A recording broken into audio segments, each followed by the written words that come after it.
Alright, let's put the Dra-C together, see what we got here. And by the way, this is not the final assembly. I'm just putting it together before I paint it. So first thing I'm going to do is I'm going to put the waste connector, and then fuel tank number 1, followed by fuel tank number 2.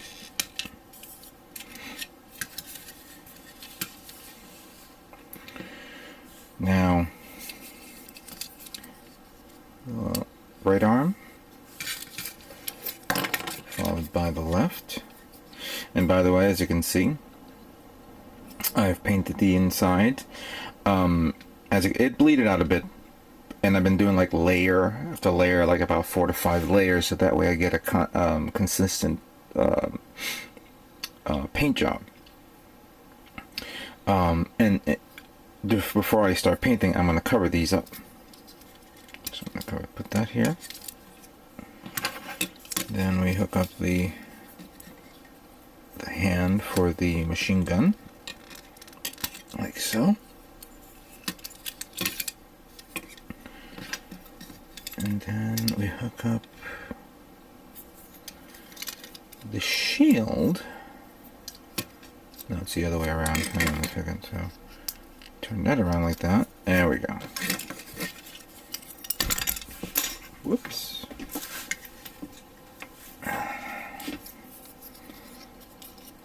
Just put that right there. Okay. And then lastly, I'm going to put the head like that. And then here's the clear stand. And obviously, you got to give credit to Bandai for at least giving you this. Otherwise, it'll be ridiculous not to. And then you want to keep the legs up like that. The fin stabilizers up like that. Open. And you're done. There it is. The Dra-C is complete. This is a pretty cool kit. I kind of like its design features, its originality. You could almost consider it as almost a mobile armor, yet it's not. And you can think, and considering the mindset of the Zeons at the time, they had to work with what they got during their conflict. As you can see there, I also painted the inside nozzles as red, as well as red, but I think I may have to redo it again. But I'll cover it up with putty, with the little sticky putty that I always use to hold up my parts during painting. I'll cover that up, and then that way, once I finish spraying it, I can then detail it up with a little bit of with paint. But this is a pretty good. I would recommend those for you guys to get it. But this is what the kit looks like before painting.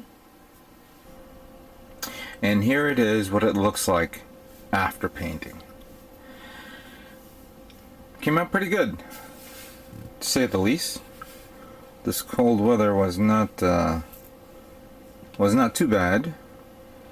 In between the times when it was really cold and very breezy, or not very cold and very breezy, I took the opportunity to, of course, spray paint it with the deep metallic blue, which technically is not metallic, it's more like shiny blue, but it has a nice look to it.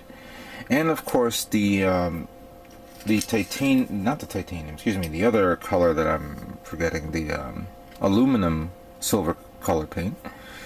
And as you can see, I detailed the inside of the red area, which needs a little bit more work.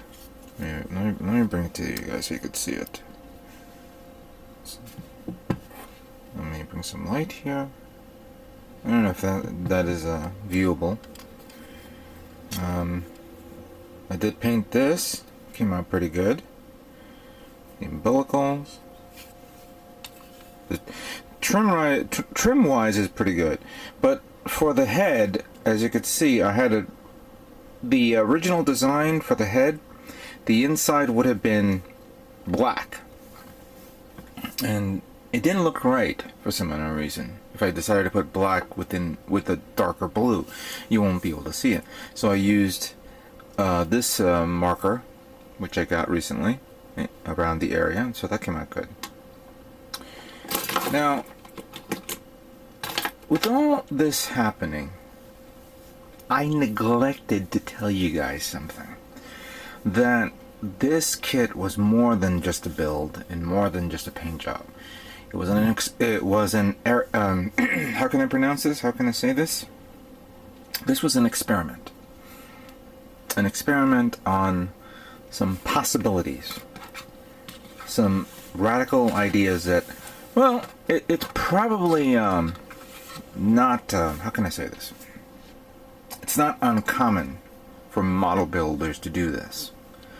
But I've never, what I'm about to show you, I have never done before. This is my first time doing it.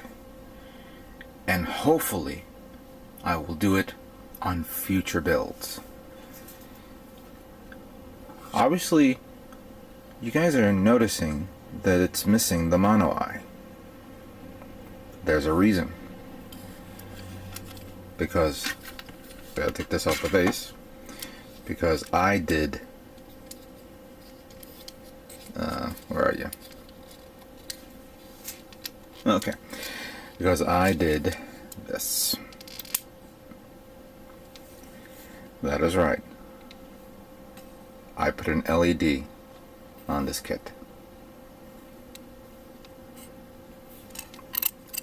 Now, unfortunately, the head is too, here we go. Let me zoom it again so you guys can see it. What you see there is a 1.6 millimeter LED. Red LED, by the way. And the kit, when I got this kit, I knew for a fact that I wanted to put something like this here. And I did. It took a lot of trial and error.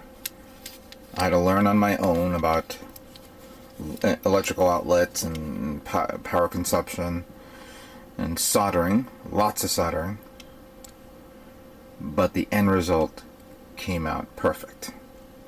This LED is so powerful, so you understand, the LED is square, so I had to put it inside the head, and the head is movable, as you can see. It doesn't have to be stuck in the one position. However, there we go. However, I think the wiring may be a little loose in specific areas, but that I kind of took that as a, an issue that I can fix easily.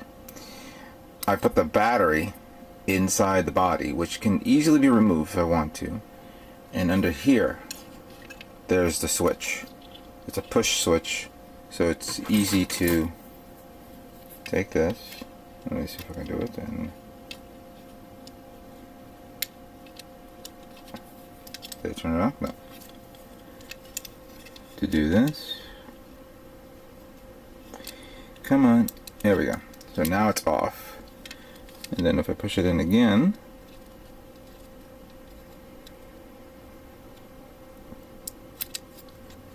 and now it's on.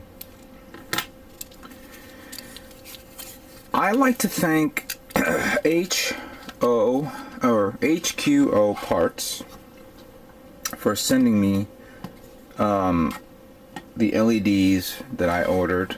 It's on eBay for those of you who are interested to know. I will post the link on this video so you guys can see this.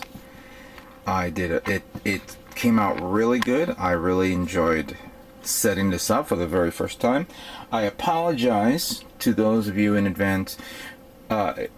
You guys are probably saying, why didn't you show a video of this? Well, it was like a spur of the moment, and I said, you know what, I gotta try this.